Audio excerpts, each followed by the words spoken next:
Welcome to एसपीएसडी point. स्वागत है आपका आपके अपने परिवार एसपीएसडी पॉइंट में। मैं सोनू आप सभी दोस्तों का हार्दिक स्वागत करता हूं। दोस्तों, सबसे पहले तो मैं आप सभी दोस्तों का आभार प्रकट करता हूं। आज आप सबके सहयोग से एसपीएसडी पॉइंट परिवार पर 1 के सब्सक्राइबर यानी 1 के सब्सक्राइबर पूरे हुए। आप सभी ऐसे ही सहयोग बनाए रहें, अपनी कृपा बनाए रखिए। चलिए स्टार्ट करते हैं आज की क्लास। और आज की क्लास में हम बात करेंगे BSc first year chemistry objective type प्रश्नों पर, जिन पर हम सॉल्व कर रहे थे चैप्टर नंबर 4 के एमसीक्यू प्रश्न यानी कुछ महत्वपूर्ण प्रश्न सॉल्व कर रहे थे, जिनमें हमारा पहला यानी चैप्टर नंबर 4 पर पहला क्लास हो चुका था यानी फर्स्ट क्लास, जिसको आप प्ले लिस्ट में जाकर देख सकते हैं। और ये दूसरी क्लास है, ये चैप्टर नंबर 4 की दूसरी क्लास है, जिनमें आज हम कुछ इंपॉर्टेंट प्रश्नों को चूज किए हैं और इनको सॉल्व करने का प्रयास करेंगे। देखिए, आगामी एग्जाम 2021 और 22 के दौरान जो फर्स्ट सेमेस्टर की आपकी परीक्षा होने वाली है, यानी फर्स्ट सेमेस्टर की जो आपकी परीक्षा होने वाली है वो बहुत ही इंपॉर्टेंट है। इसलिए इस सभी को मद्देनज़र रखते हुए हमने ये क्लास स्टार्ट की थी न्यू सिलेबस के अकॉर्डिंग। 2021 आपकी जो केमिस्ट्री है उसका नाम क्या है? फर्स्ट सेमेस्टर की फंडामेंटल्स ऑफ केमिस्ट्री, जिन पर आज हम सॉल्व कर रहे हैं चौथे चैप्टर के एमसीक्यू टाइप प्रश्न यानी ऑब्जेक्टिव टाइप प्रश्न। चलिए स्टार्ट करते हैं आज की 34 नंबर पर ध्यान देंगे। 34 नंबर पर पूछा गया है which compound show dipole moment, यानी इनमें से कौन सा कंपाउंड जो है वो डाइपोल मोमेंट शो करता है। तो आपको इसमें बताना है। तो थोड़ा सा डाइपोल मोमेंट के बारे में आप जान जाइए कि डाइपोल मोमेंट आखिर में होता क्या है।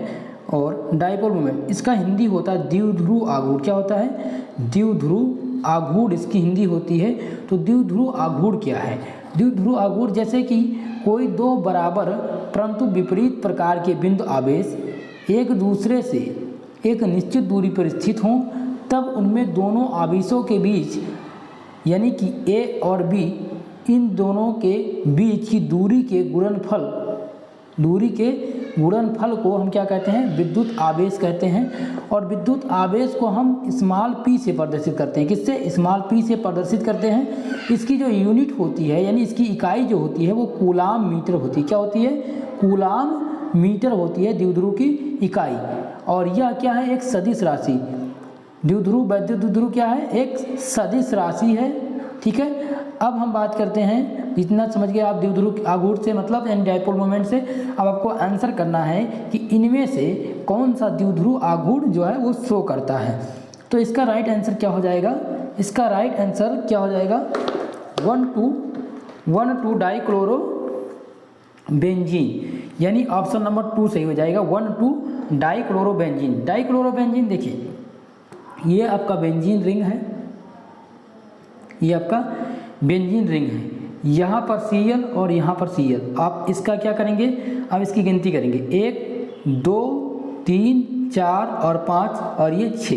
ठीक है। तो इस प्रकार से बेंजीन रिंग को हम प्रदर्शित करते हैं। तो 1,2 डाइक्लोरो बेंजीन का जो फार्मूला क्या होता है? फार्मूला होता है C6H4Cl2। क्या होता है? C6H4Cl2, यानी कि 1,2 डाइक्लोरोबेंजीन का फार्मूला होता है। तो राइट आंसर हो जाएगा ऑप्शन नंबर बी। बढ़ेंगे अगले प्रश्न पर। 35 नंबर पर पूछा गया है all bond in benzene are equal due to, सभी बॉन्ड जो होते हैं बेंजीन में वो बराबर होते हैं, लेकिन इसका कारण क्या है? इसका कारण आपको बताना है। तो इसका एक ही कारण है दोस्तों। इसका कारण है कि अनुनाद के कारण यानी कि रिजोनेंस के कारण क्या होते हैं? जो बेंजीन है उनके बॉन्ड बराबर होते हैं। तो रेजोनेंस क्या है? थोड़ा सा रेजोनेंस अनुनाद के बारे में थोड़ा सा जान लेते हैं कि अनुनाद क्या है। ठीक है।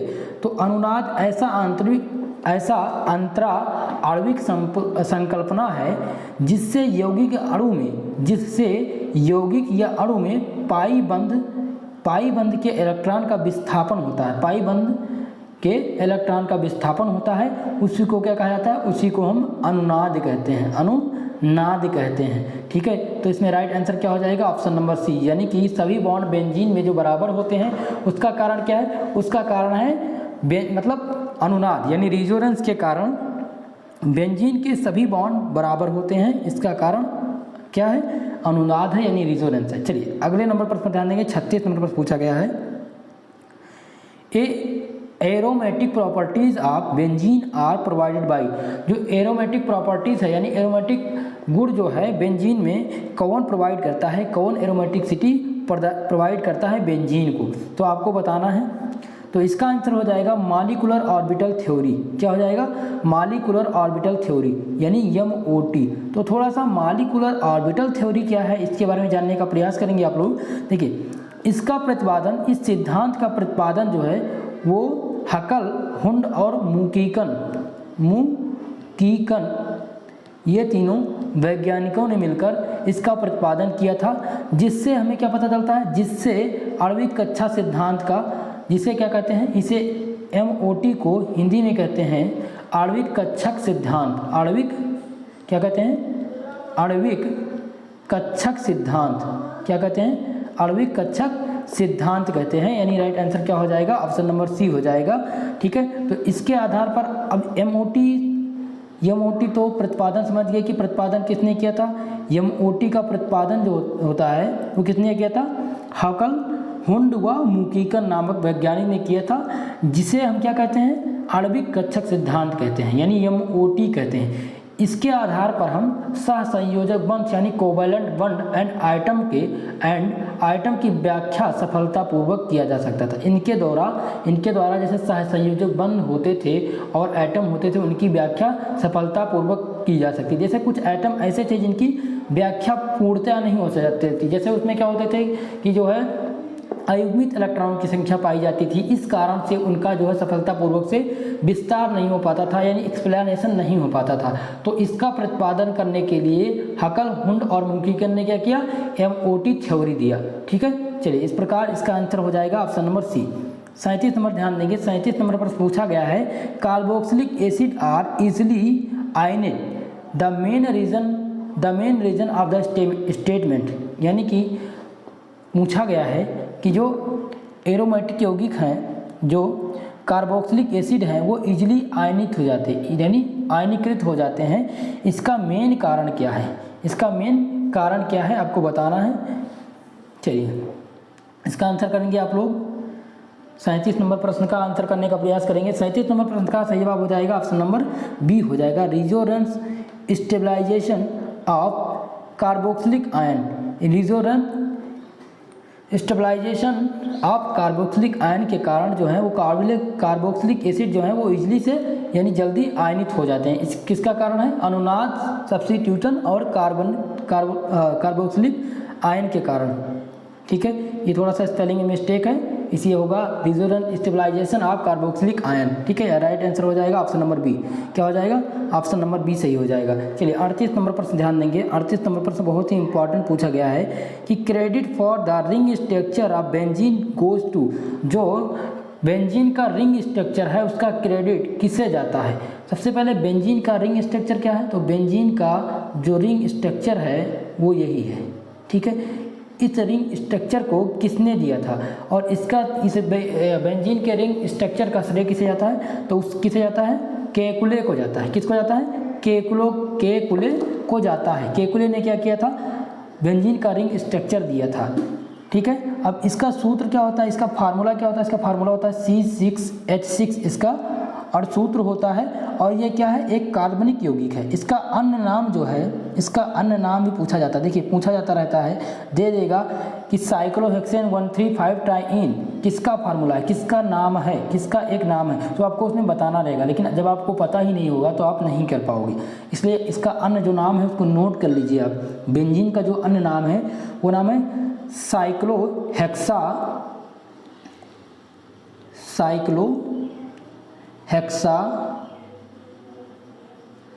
135 ट्राइइन 135 ट्राइइन क्या नाम है? ट्राइइन। ठीक है, इसका नाम हो जाएगा अन्य नाम। अन्य नाम याद रखेंगे। बेंजीन का अन्य नाम जो है वो क्या है? वो है साइक्लोहेक्सा 135 ट्राइइन। ठीक है, तो इसका जो राइट आंसर हो जाएगा 38 नंबर प्रश्न का सही आंसर क्या हो जाएगा? ऑप्शन नंबर सी हो जाएगा, यानी केकुले। चलिए 39 नंबर प्रश्न है। 39 नंबर प्रश्न पूछा गया कि which of the following object in ethylene molecule. Ethylene molecule इनमें से कौन सा एथिलीन मॉलिक्यूल ऑब्जर्व करता है? तो आपको बताना है 39 नंबर प्रश्न कि एथिलीन मॉलिक्यूल इनमें से कौन सा प्रेजेंट करता है, यानी कि ऑब्जर्व करता है एथिलीन मॉलिक्यूल को। तो इसका आंसर करेंगे आप लोग। इसका आंसर क्या हो जाएगा? इसका आंसर हो जाएगा इलेक्ट्रोमैरिक इफेक्ट। क्या हो जाएगा? Electromeric effect. इलेक्ट्रोमैरिक इफेक्ट क्या है? यह एक अस्थायी प्रभाव होता है। इलेक्ट्रोमैरिक इफेक्ट जो है एक अस्थायी प्रभाव होता है जिनमें इलेक्ट्रॉन युग्म जो होते हैं वो पूर्णतः द्विबंध और त्रिबंध से जुड़े होते हैं। ठीक है, क्या होते हैं? जुड़े होते हैं और वो एक दूसरे पर रूपांतरित हो जाते हैं, यानी ट्रांसफ़र हो जाते हैं। और किस प्रकार से होते हैं ये आप समझ लीजिए। देखिए, जैसे मान लिया कि A डबल बॉन्ड B है, अब इसका जो इलेक्ट्रॉन है वो क्या होगा? वो रूपांतरित हो जाएगा, यानी दो बंध त्रिबंध ये टूट जाएगा और जाके क्या बना देगा? A+ और B-। यही इसका रूल है और यही इसमें होता है। ये मॉलिक्यूल जो होते हैं वो क्या करते हैं? एथिलीन बनाते हैं, यानी कि इलेक्ट्रोमैरिक इफेक्ट के कारण एथिलीन मॉलिक्यूल का निर्माण होता है। एथिलीन मॉलिक्यूल क्या ऑब्जर्व करते हैं? इलेक्ट्रोमैरिक इफेक्ट द्वारा, यानी राइट आंसर हो जाएगा ऑप्शन नंबर ए। 40 नंबर प्रश्न ध्यान देंगे। 40 नंबर प्रश्न पूछा गया है कि साइक्लोपेंटाडाइनिल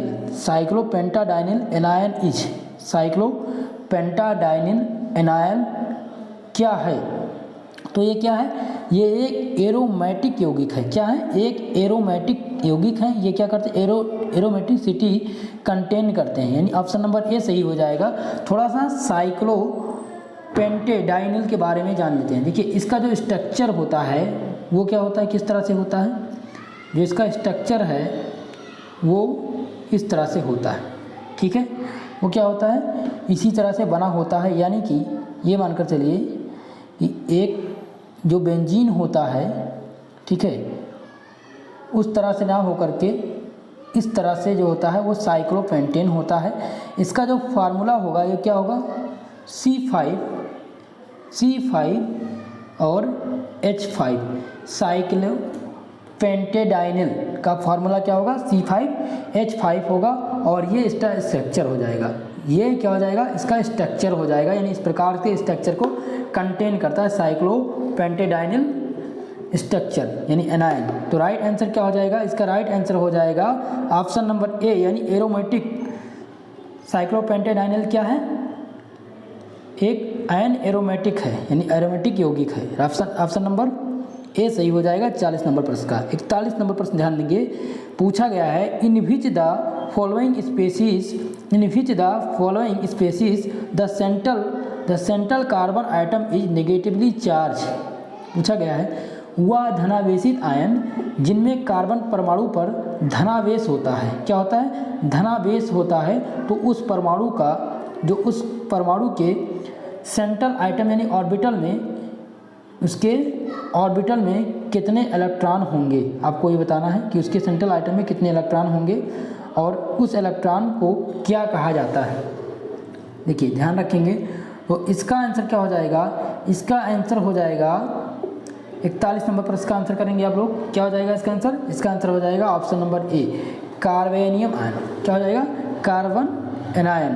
तो कार्बन एनायन क्या है? कार्बन एनायन क्या है? वह धनावेशित आयन है जिसमें कार्बन परमाणु जो हैं वो क्या होंगे? कार्बन परमाणु पर धनावेश चार्ज होता है। क्या होता है? धनावेश चार्ज होता है, यानी कार्बन परमाणु पर धनावेश चार्ज होता है, यानी प्लस चार्ज होता है। तो उनको क्या कहा जाता है? उनको हम कहते हैं धनावेशित परमाणु या कोवैलेंट ऑर्बिटल, या क्या कहते हैं? कोवैलेंट ऑर्बिटल कहते हैं। और कोवैलेंट ऑर्बिटल में क्या होते हैं? 6 इलेक्ट्रॉन होते हैं, यानी 6 इलेक्ट्रॉन होते हैं। अब इसका स्ट्रक्चर कैसे बनता है? तो आप कैसे पहचानेंगे कि ये क्या है? कार्बेनियम आयन है, यानी ये कार्बेनियम आयन किस तरह है? तो आप ऐसे देखेंगे, जब भी देखिए आपको कहीं भी इस तरह से स्ट्रक्चर बना हुआ मिल जाए और यहाँ पर प्लस चार्ज हो, तो ये क्या है? कार्बेनियम आयन है। यानी आप तुरंत समझ जाएंगे कि ये क्या है। इसका नाम है मेथिल कार्बोनियम आयन। क्या नाम है? मेथिल कार्बोनियम आयन इसका नाम है। यानी राइट आंसर क्या हो जाएगा इसका? राइट आंसर हो जाएगा ऑप्शन नंबर ए, यानी 41 नंबर प्रश्न का सही जवाब हो जाएगा। 41 नंबर प्रश्न का सही जवाब हो जाएगा ऑप्शन नंबर ए। चलिए 42 नंबर प्रश्न ध्यान देंगे। 42 नंबर प्रश्न पूछा गया है, C single bond C bond length in benzene. पूछा गया है कि बेंजीन के कार्बन में, बेंजीन के कार्बन परमाणुओं की जो है वो बॉन्ड लेंथ कितनी होगी? कार्बन की, बेंजीन रिंग में कार्बन की बॉन्ड लेंथ पूछी गई है कि बॉन्ड लेंथ कितनी होगी। चलिए 42 नंबर प्रश्न, 42 नंबर प्रश्न का आंसर करेंगे आप लोग। चलिए आप सबका मैं कमेंट बॉक्स चेक कर रहा हूँ, आप लोग आंसर करने का प्रयास करेंगे। इसका आंसर हो जाएगा ऑप्शन नंबर ए। क्या हो जाएगा? 1.39 angstrom is the right answer, यानी ऑप्शन नंबर ए सही हो जाएगा। दोस्तों अगर आप चैनल पर नए हैं तो प्लीज़ चैनल को सब्सक्राइब कर लीजिएगा और वीडियो को एक बार लाइक कर दीजिए और दोस्तों में शेयर कर दीजिए। दोस्तों थोड़ा सा कोऑपरेट करने का प्रयास करिए, जल्द ही आपकी थ्योरी क्लास स्टार्ट होगी, बस आप लोग थोड़ा सा कोऑपरेट करें। और ऑब्जेक्टिव भी बहुत ही इंपॉर्टेंट है, इसलिए ऑब्जेक्टिव टाइप प्रश्न आप सॉल्व करते रहिए, ठीक है। क्लास का टाइम जो है वो रोज़ रात 8 बजे आपकी क्लास होती है केमिस्ट्री की, और रोज़ रात 9 बजे आपकी फिजिक्स की क्लास होती है। इसलिए आप लोग क्लास डेली अटेंड करिए और डेली पीडीएफ आपको मिलता है तो पीडीएफ भी रीड किया करिए, यानी पीडीएफ भी पढ़ा करिए, ठीक है। चलिए इसका आंसर हो जाएगा 42 नंबर प्रश्न का ए नंबर। 43 नंबर प्रश्न ध्यान देंगे। 43 नंबर प्रश्न पूछा गया है, in the CH3CH2OH the bond undergoes hetero, क्या लिखा है? हेट्रोलाइटिक कवरेज मोस्ट रेडिकल इस। आपको बताना है इसका आंसर 43 नंबर प्रश्न का।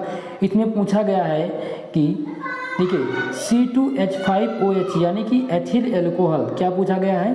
एथिल एल्कोहल में पूछा गया है C2H5OH में बॉन्ड जो है वो किस प्रकार से कोवेलेंट बॉन्ड को कवरेज करता है, यानी कोवेलेंट बॉन्ड उसमें क्या होता है, सिंगल बॉन्ड से जुड़ता है कि हाइड्रोजन को कंटेन करता है, तो आपको यही बताना है। तो इसका आंसर 43 नंबर प्रश्न का क्या हो जाएगा? इसका आंसर हो जाएगा ऑप्शन नंबर डी, ये ऑक्सीजन और हाइड्रोजन में बंध बनाता है। क्या करता है? देखिए C2H5OH, तो ये OH जो है, ये OH जो है वो क्या हो जाएगा? यही इसका आंसर हो जाएगा, यानी क्या करता है? ये कैटालिस्ट के रूप में काम करता है, यानी OH, यानी आंसर हो जाएगा option number D, right answer हो जाएगा। 44 नंबर पर ध्यान देंगे। दिया गया है the reagent in Friedel Crafts reaction.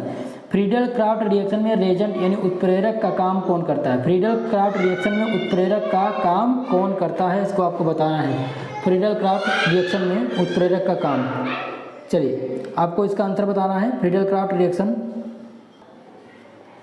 चलिए इसका आंसर आप बताएंगे। इसका आंसर क्या हो जाएगा? इसका आंसर हो जाएगा ऑप्शन नंबर बी। इसका आंसर क्या हो जाएगा? ऑप्शन नंबर बी हो जाएगा, यानी ROCOCl। इसका नाम क्या है? इसका नाम है alkyl cobalt chloride. Alkyl cobalt chloride जो है वो फ्रीडल क्राफ्ट रिएक्शन में एक उत्प्रेरक का काम करता है, एक उत्प्रेरक का काम करता है, यानी ऑप्शन नंबर बी सही हो जाएगा। चलेंगे अगले प्रश्न पर। अगला प्रश्न देखते हैं क्या पूछा गया है। अगला प्रश्न, चलिए 45 नंबर प्रश्न ध्यान देंगे आप लोग। 45 नंबर पर पूछा गया है, which of the following is an electrophilic. इनमें से कौन एक इलेक्ट्रोफिलिक है? तो इलेक्ट्रोफिलिक का मतलब क्या होता है? इलेक्ट्रोफिलिक का मतलब होता है वैद्युत कंठ संचलन। इलेक्ट्रोफिलिक का मतलब होता है वैद्युत कंठ संचलन। तो आपको बताना है कि इनमें से कौन सा वैद्युत कंठ संचलन होगा। आपको आंसर करना है 45 नंबर प्रश्न का। इसका आंसर हो जाएगा ऑप्शन नंबर बी, यानी SO2 जो है, SO2 क्या है? एक वैद्युत कंठ संचलन है, यानी इलेक्ट्रोफिलिक सब्स्टिट्यूशन रिएक्शन में आता है SO2। चलिए SO3 राइट आंसर हो जाएगा ऑप्शन नंबर बी। चलिए 46 नंबर पर ध्यान देंगे। 46 नंबर पर पूछा गया है कि presence of the chlorine atom on benzene ring make the second substitution enter the position. आपको बताना है कि क्लोरीन की उपस्थिति में बेंजीन रिंग की प्रतिस्थापन अभिक्रिया, बेंजीन रिंग की प्रतिस्थापन अभिक्रिया, बेंजीन रिंग की क्या? सब्स्टिट्यूशन यानी प्रतिस्थापन अभिक्रिया या क्लोराइड की या क्लोरीन की पोजीशन क्या होगी? प्रतिस्थापन अभिक्रिया के दौरान क्लोरीन की पोजीशन क्या होगी, क्लोरीन कहाँ पर ऐड होगा। तो देखिए इस प्रकार के रिएक्शन में आप ध्यान रखेंगे, जब भी क्लोरीन से रिलेटेड चीज़ें आए तो आप ध्यान रखेंगे कि जब प्रतिस्थापन होता है बेंजीन का, ठीक है, तो जो उसका जो क्लोरीन है, क्लोरीन क्या होगा, क्लोरीन जो है वो किस पोजीशन पर होगा, 46 नंबर प्रश्न का ध्यान देंगे, 46 नंबर प्रश्न। तो ये हो जाएगा किस पोजीशन पर, देखिए यहाँ पर आर्थो हो गया, यहाँ पर मेटा हो गया। जब इसका प्रतिस्थापन किया जाएगा तो ये कहाँ पर जाएगा, यानी प्रतिस्थापन करके मेटा पोजीशन पर आएगा कि पैरा पर आएगा कि आर्थो और पैरा पर रहेगा, ठीक है। तो इसका आंसर जो हो जाएगा, उसका आंसर हो जाएगा ऑप्शन नंबर डी, आर्थो और पैरा दोनों पर क्लोरीन प्रतिस्थापित होगा, ठीक है। अगर आर्थो पोजीशन पर है तो पैरा पे आ जाएगा और पैरा पोजीशन पर है तो आर्थो पोजीशन पर चला जाएगा, यानी ऑप्शन नंबर डी सही हो जाएगा। 47 नंबर पर ध्यान देंगे, पूछा गया which kind of fission is favoured by sunlight. पूछा गया है फिशन मतलब क्या होता है, फिशन इसका मतलब होता है विखंडन। क्या होता है, विखंडन, विखंडन। आप लोग नोट करते रहेंगे, जो भी इंपॉर्टेंट चीज़ें हैं उसको नोट करते रहेंगे। फिशन मतलब क्या होता है, विखंडन होता है। और पूछा गया है कि which kind of fission is favoured by sunlight. पूछा गया है कि सूर्य के प्रकाश में किस प्रकार का विखंडन होता है। तो आप लोग ध्यान रखेंगे कि सूर्य का जो प्रकाश है उसमें जो है किस प्रकार सा विखंडन होता है, तो उसमें होमोलैटिक फ्यूजन होता है। क्या होता है, होमोलैटिक फ्यूजन। सूर्य के प्रकाश में जो है होमोलैटिक फ्यूजन होता है, यानी राइट आंसर हो जाएगा ऑप्शन नंबर बी। क्या हो जाएगा, ऑप्शन नंबर बी सही हो जाएगा। अगला प्रश्न ध्यान देंगे, अगला प्रश्न पूछा गया है 48 नंबर प्रश्न पूछा गया है कि सी सिंगल बॉन्ड सी, पूछा गया है कि सी सिंगल बॉन्ड सी में in C2H double bond CH single bond Cl is difficult to leave due to. पूछा गया है कि इस अभिक्रिया में Cl बंध में वाइनिल क्लोराइड से, देखिए इस अभिक्रिया दिया गया है, ये अभिक्रिया दिया गया है Cl बॉन्ड जो है वो वाइनिल क्लोराइड से Cl को किस प्रकार से विस्थापित करता है, इसको आपको बताना है कि वो किस क्रिया के दौरान जो है वाइनिल क्लोराइड, इसका फार्मूला क्या होता है, वाइनिल क्लोराइड होता है। तो वाइनिल क्लोराइड आप ध्यान रखेंगे, तो वाइनिल क्लोराइड में होता क्या है कि जो Cl है वो किस प्रकार से प्रतिस्थापित होता है, तो वो किसके कारण होता है, किस अभिक्रिया के द्वारा या किस प्रक्रम के द्वारा, तो अनुनाद के द्वारा होता है। ये अनुनाद के प्रक्रम द्वारा इसको अलग किया जाता है, यानी Cl बॉन्ड को तोड़ा जाता है, ठीक है। कार्बन एटम से जो कार्बन एटम से जुड़ा होता है उसको तोड़ा जाता है, किसके कारण, रेजोनेंस यानी अनुनाद के कारण। अब वाइनिल क्लोराइड का फार्मूला क्या होता है, ये तो इसका स्ट्रक्चर हो गया। वाइनिल क्लोराइड का फार्मूला नोट कर लेंगे आप, इसका फार्मूला होता है C2H3Cl।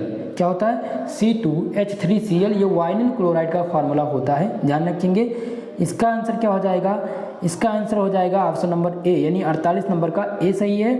49 नंबर प्रश्न समझने का प्रयास करेंगे। 49 नंबर पर पूछा गया है hyper conjugation involve overlapping of following orbital, यानी कि हाइपर कंजुगेशन इफेक्ट जो है वो किस ओवरलैपिंग यानी किस ऑर्बिटल के ओवरलैपिंग से प्राप्त होता है, यानी किस ओवरलैपिंग में इन्वॉल्व होता है हाइपर कंजुगेशन।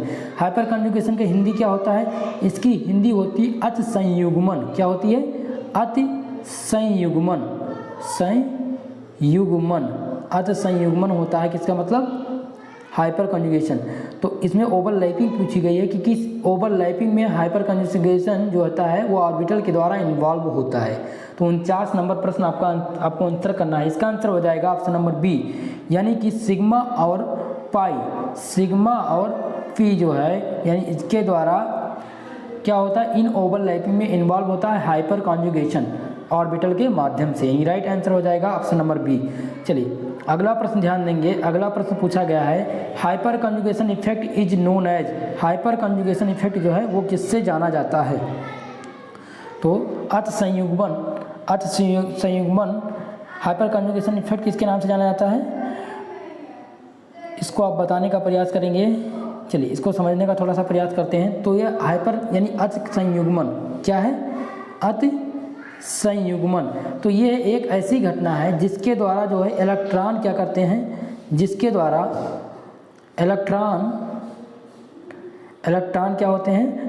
इलेक्ट्रॉन का विस्थापन एक विशिष्ट प्रकार की प्रजातियों में हो जाता है। एक विशिष्ट प्रकार की प्रजातियां मतलब कि एक ही प्रकार के कार्बन एटम जहां पर उपस्थित होते हैं उन सब में उनको बांट दिया जाता है, यानी छांट के अलग कर दिया जाता है। ठीक है, इसी को क्या कहते हैं? इसी को अत संयुग्मन कहते हैं। अत संयुग्मन कहते हैं। तो अत संयुग्मन, अब एग्जाम्पल थोड़ा सा समझ लेते हैं। जैसे मान लिया, जैसे एल्किल जो होते हैं, जो एल्किल ग्रुप होते हैं वो हाइड्रोजन, वो क्या करते हैं? हाइड्रोजन इलेक्ट्रॉन द्वारा कार्बन को मुक्त करते हैं, यानी कि अनसैचुरेटेड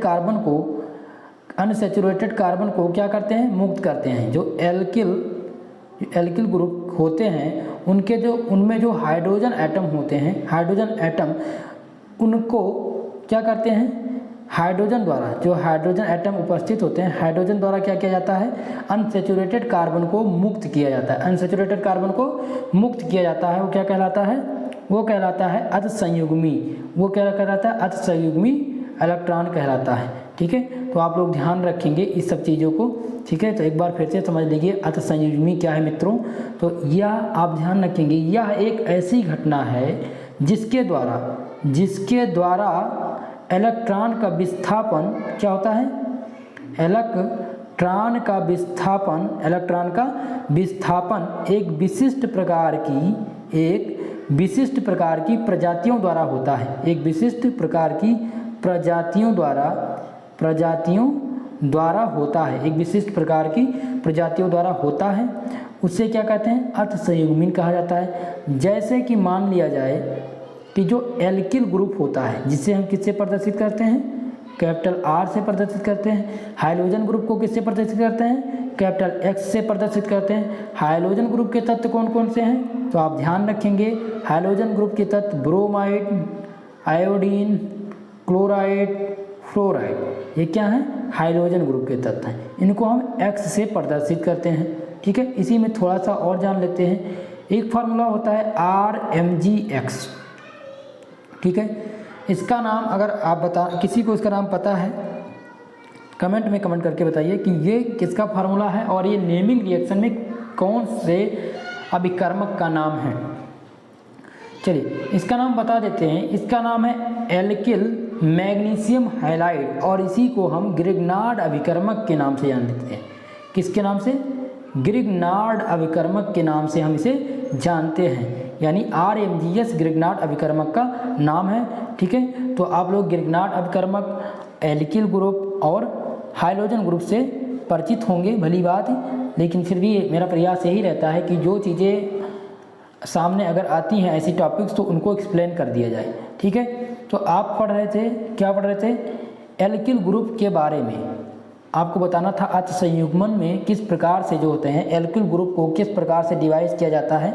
तो एल्किल ग्रुप में जो हाइड्रोजन होते हैं, जो हाइड्रोजन एटम होते हैं, उनके द्वारा क्या किया जाता है? अनसैचुरेटेड कार्बन एटम को क्या किया जाता है? विस्थापित कर दिया जाता है। ठीक है, तो इस चीज़ को आप ध्यान रखेंगे और आगे बढ़ेंगे। चलिए अगला प्रश्न सॉल्व करते हैं। अगला प्रश्न दिया गया है कि हाइब्रिडाइजेशन ऑफ CH3CH2, यहाँ पर दिया है CH3 और CH3, ये गलत हो गया है, यहाँ पर था CH3 और CH2। ठीक है, CH3 और CH2। तो इसमें बताना है कि संकरण की संख्या क्या होगी। आपको इसका आंसर करना है 51 नंबर प्रश्न का। 51 नंबर प्रश्न का सही आंसर हो जाएगा ऑप्शन नंबर सी, यानी sp2 और sp3 जो है वो संकरण की संख्या होगी। ठीक है, यानी राइट आंसर हो जाएगा ऑप्शन नंबर सी। अगला प्रश्न ध्यान देंगे, 52 नंबर प्रश्न पूछा गया है कि graphite is soft while diamond is hard because. देखिए ग्रेफाइट जो है वो सॉफ्ट है, लेकिन जो डायमंड है, जो हीरा है, वो हार्ड है। इसका कारण क्या है? इसका कारण क्या है आपको बताना है, आंसर करने का प्रयास करेंगे आप लोग। दोस्तों अगर आपको वीडियो पसंद आ रहा हो तो प्लीज़ एक बार वीडियो को लाइक कर दीजिए और चैनल पर नए हो तो चैनल को सब्सक्राइब कर लीजिएगा। हमारी क्लास का नोटिफिकेशन प्राप्त होता रहे, इसीलिए आप लोग बेल आइकन को भी प्रेस कर लेंगे। ठीक है दोस्तों, तो आप लोग जल्दी से इसका आंसर करेंगे कमेंट बॉक्स में। 52 नंबर प्रश्न का आंसर क्या हो जाएगा? 52 नंबर प्रश्न का आंसर हो जाएगा ऑप्शन नंबर सी, यानी graphite is in the planar form. Graphite is in the planar form, लेकिन while diamond is tetrahedral form, diamond जो होता है वो टेट्राहेड्रल स्ट्रक्चर बनाता है, लेकिन ग्रेफाइट क्या होता है, प्लेनर फॉर्म में होता है, यानी प्लेन स्ट्रक्चर बनाता है। ठीक है, तो इसी कारण जो होता है वो ग्रेफाइट जो है वो सॉफ्ट होता है और जो डायमंड है वो हार्ड होता है, यानी राइट आंसर क्या हो जाएगा, ऑप्शन नंबर सी हो जाएगा। चलिए 53 नंबर प्रश्न ध्यान देंगे, पूछा गया है स्ट्रांग एसिड, इनमें से पूछा गया कि स्ट्रांग एसिड कौन सा है, कौन सा एसिड स्ट्रांग है। 53 नंबर प्रश्न, तो इसमें सबसे स्ट्रांग एसिड जो हो जाएगा वो मेथिल एल्कोहल हो जाएगा। क्या हो जाएगा, मेथिल एल्कोहल, यानी CH3OH is the right answer. चलिए आगे बढ़ेंगे, अगला प्रश्न 54 नंबर प्रश्न पूछा गया है, the C single bond H bond में C single bond C bond मतलब कि C और H सिंगल बॉन्ड दिया गया है, इनमें कार्बन बॉन्ड जो है ethane are formed while the following overlapping, यानी कि आपको बताना है इथेन जो है वो किस कार्बन एटम के द्वारा क्या करते हैं, किस कार्बन एटम के ओवरलैपिंग द्वारा प्राप्त होते हैं, और इनको आपको बताना है कि किस प्रकार से जो है सिंगल बॉन्ड H में हाइब्रिडाइजेशन यानी संकरण की संख्या क्या पाई जाएगी इनमें, यानी कि इथेन में। ठीक है, इथेन का फार्मूला आप लोग जानते होंगे, तो आप लोग निकालने का प्रयास करिए कि C single bond H bond and C single bond C, इन दोनों में संकरण की संख्या क्या पाई जाएगी इथेन के सापेक्ष में। तो इसका आंसर आप लोग करेंगे 54 नंबर प्रश्न का, इसका आंसर हो जाएगा ऑप्शन नंबर ए। क्या हो जाएगा, ऑप्शन नंबर ए हो जाएगा। sp3 और S एंड sp3 हाइब्रिडाइजेशन किस में होगा, C सिंगल बॉन्ड C में इथीन के सापेक्ष में, और C सिंगल बॉन्ड H में क्या पाया जाएगा, sp3 और S। ठीक है, यानी राइट आंसर हो जाएगा ऑप्शन नंबर ए। बढ़ेंगे अगले प्रश्न पर, अगला प्रश्न पूछा गया है 55 number, resonance structure of molecule does not have, यानी कि अनुनाद स्ट्रक्चर, यानी किस मॉलिक्यूल के पास अनुनाद स्ट्रक्चर नहीं होता है, अनुनाद स्ट्रक्चर किस मॉलिक्यूल के पास नहीं होता है, आपको बताना है 55 नंबर प्रश्न। इसका आंसर हो जाएगा option number D, identical bonding के पास क्या होता है, रिजोनेंस स्ट्रक्चर नहीं होता है, यानी राइट आंसर क्या हो जाएगा, ऑप्शन नंबर डी हो जाएगा। 56 नंबर प्रश्न ध्यान देंगे, पूछा गया है benzene is unsaturative because, benzene is unreactive because, sorry unsaturated नहीं है, benzene is unreactive because, benzene जो है वो अनरिएक्टिव है, इसका कारण क्या है, इसका क्या कारण है आपको बताना है। चलिए 56 नंबर प्रश्न ध्यान देंगे, इसका आंसर करेंगे आप लोग। इसका आंसर क्या हो जाएगा 56 नंबर प्रश्न का, इसका आंसर हो जाएगा ऑप्शन नंबर बी, यानी इट है C सिंगल बॉन्ड C, ये कार्बन बंध से जुड़ा होता है, कार्बन सिंगल बॉन्ड जो कार्बन होता है सिंगल बॉन्ड से जुड़ा होता है, कार्बन सिंगल बॉन्ड से जुड़ा होता है, इसलिए बेंजीन क्या होता है, अनरिएक्टिव होता है, यानी राइट आंसर हो जाएगा ऑप्शन नंबर बी। चलिए 57 नंबर प्रश्न बहुत इंपॉर्टेंट प्रश्न पूछा गया है, orbital interaction between the sigma bond of substituent group and neighbour orbital is known है। देखिए इसको एक बार हिंदी में समझने का प्रयास करेंगे।